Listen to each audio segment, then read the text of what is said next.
Hey everybody, it is time to wrap up this Traxxas Slash Drag car build. I'm excited to see it run. I know a lot of you guys are excited to see it run, and we just have a little bit more to go. So what we're going to do today is we're going to install the electronics.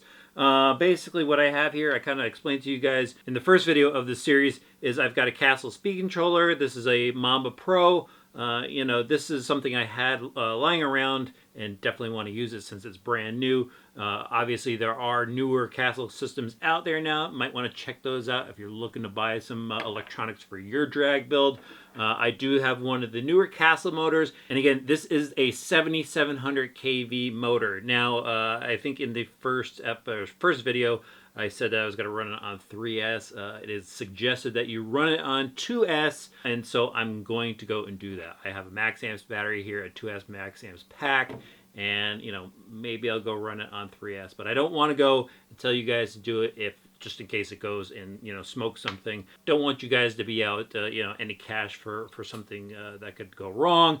So just be aware of your power system and its limitations, and go with it. Of course, if you want to go out on your own, do something else, whatever you want to do, guys. All right, so that's what's going to happen there. And then we have the Traxxas radio system. I'm going to use a Traxxas radio system because it has TSM. I know a lot of you guys were asking, if I was going to use a gyro. Since it has the TSM in there, the stability management, I'll be able to tune it. And that assistance will help, keep things, going straight. Of course, you want to go wild, not put any gyro in your car, you go for yours.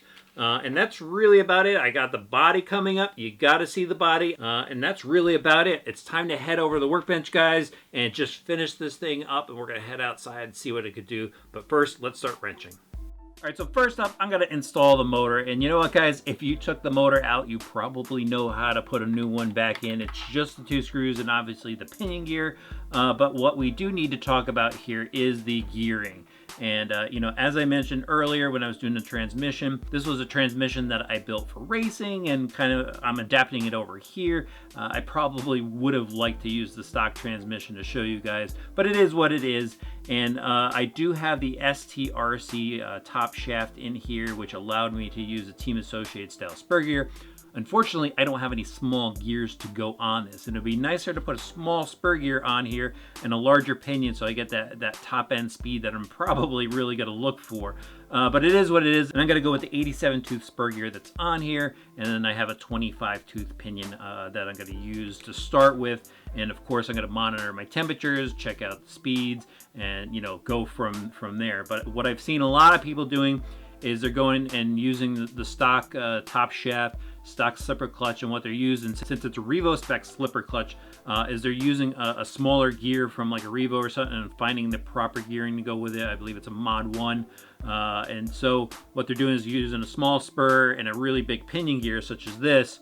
Actually, this is a Mod 1, this is 0.8 mod, so I actually had another 0.8 mod that I was looking to put on this. Not going to work, but just want to let you guys know that if you go and do something like this, you might want to check out the options to throw a large pinion gear on there and get some top end speed out of it. That's definitely going to be a lot of fun. So check that option out. A lot of the slipper parts are interchangeable with Traxxas.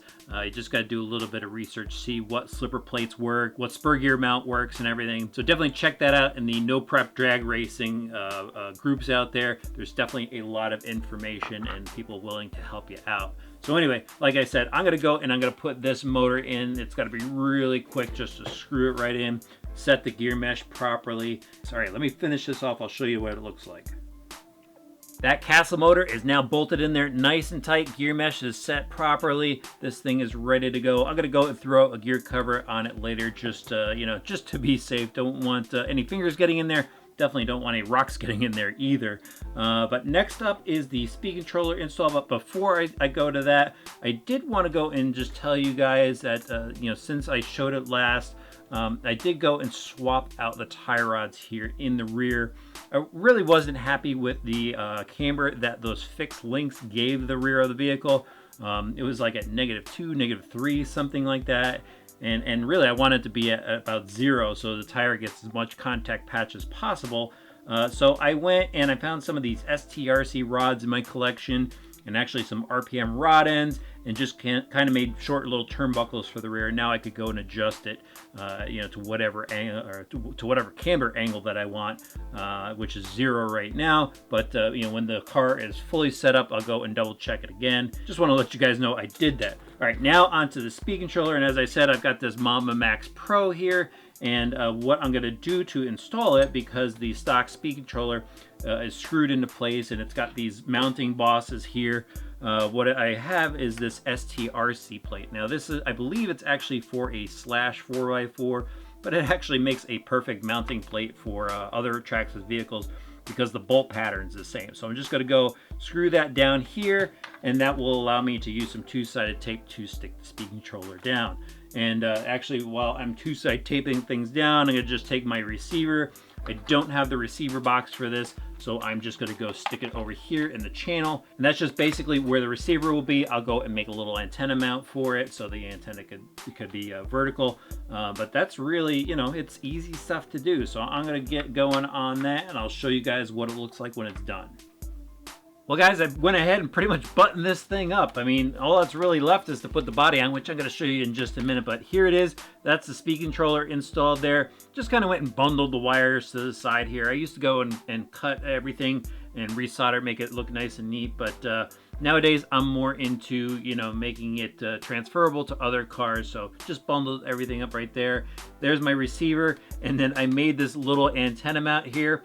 I love doing this little trick. If you ever need an antenna mount, an old servo arm works pretty well, just in a pinch. And what I did here is just put a piece of fuel tubing on each side of that servo arm to hold the antenna in place. So that's a neat little budget trick for you guys. Other than that, it's all ready to go. Even got the Maxamus pack set in there.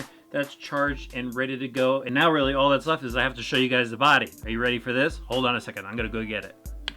All right, guys, are you ready to see the body? Well, I went through the last video and I looked at all the comments, and it seems that purple with flames was the most popular suggestion for this body. Check it out. Check out that Parma 55. Looks pretty cool. I sent it down to Larry at Custom RC Graphics in Florida, and he painted this awesome body up. I was like, Larry, it's got to look cool.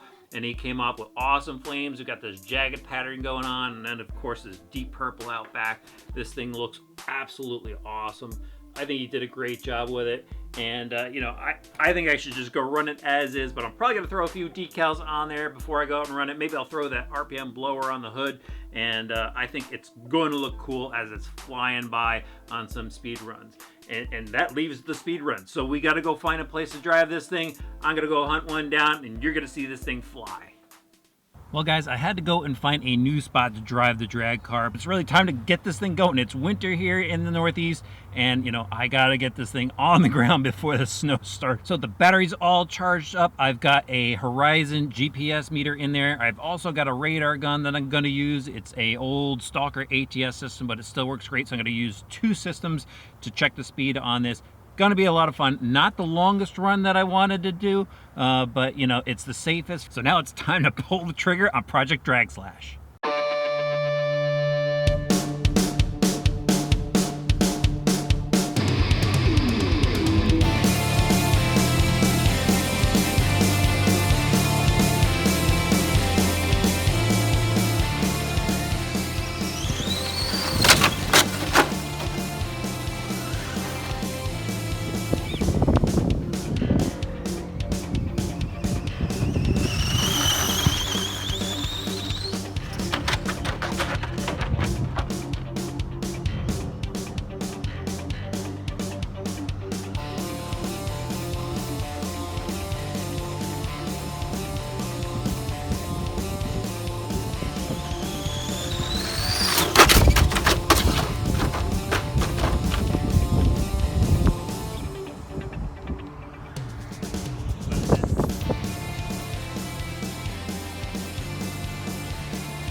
Parts.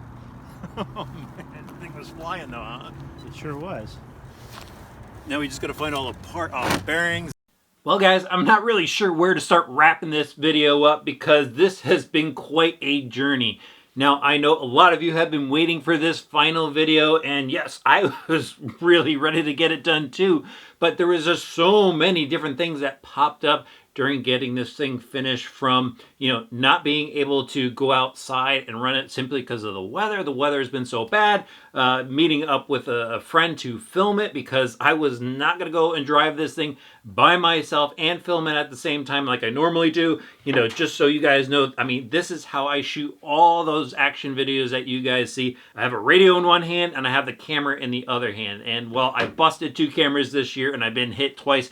Wasn't going to get hit by this thing. So that held things up, and well, you know, things finally got together, and I was able to get together with my buddy Paul. We were able to go and find a local parking lot where we could go and run this thing, and I put it down on the ground, and for some reason the speed controller wasn't jiving that day, and so I went back, just want to let you guys know, went back, put a new Mamba X in there, and that's what I went with for a speed controller. But pretty much you saw everything else that I did to the vehicle. And well, it was probably about 30 degrees out the day we did go and drive it that you guys saw, and so there was not a lot of rear traction. Definitely no heat in the asphalt, no heat in the tires, and so getting this thing to launch was not easy. It was basically on a skating rink, which was just wild to try to drive. So I did some really long ramp ups with it to try to get this thing up to speed. And along the way, it crashed and it crashed and it crashed and it crashed. And we were able to click off a speed of 52 miles an hour, guys. And, you know, I was expecting to give you some crazy speed with it, but you know, in that parking lot, it was actually a little bit windy too. The air would just get underneath the front of it and lift it up, and it would just keep going over right around the 48 to 50 mile an hour mark. And I can't tell you how many times we crashed this thing. It actually ripped the wheel nuts off the front, and the wheels went flying. And so, you know, I do want to talk to you about that in a minute. But, you know, a Slash VXL goes 60 miles an hour. And, you know, I know this thing has got a lot more in it, because when I was hitting those 50 mile or the 48 to 50 mile an hour mark, it was what we were getting most of the time. You know, I was probably only about halfway in the throttle. So if I had traction and if I had a longer wheelie bar to keep this thing down, I think this thing could really, really fly. And, you know, I know some of you are disappointed. I'm disappointed too. I wanted, you know, some really cool speed to throw at this thing.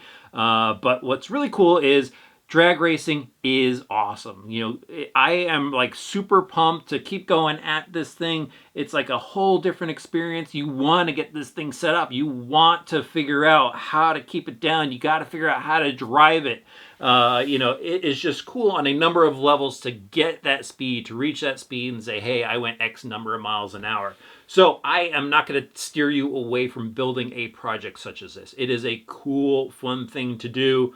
Now, as far as the things that I learned, again, you know, those wheel nuts up front, what I wound up doing was I ground out the inside face of the wheel because when I went and put a metal wheel nut on there, it pinched the axle into the bearings and the front wheels didn't spin. So I had to grind down the inside of the wheel a little bit, and that way I was able to put a metal nut on the outside versus that plastic nut, so when I did flip it over, it didn't strip out again.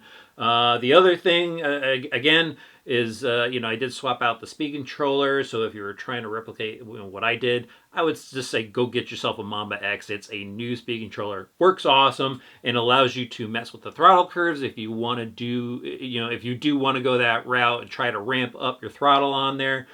Gearing seemed to be fine. I mean, that motor is just swinging those gears, so that wasn't an issue there.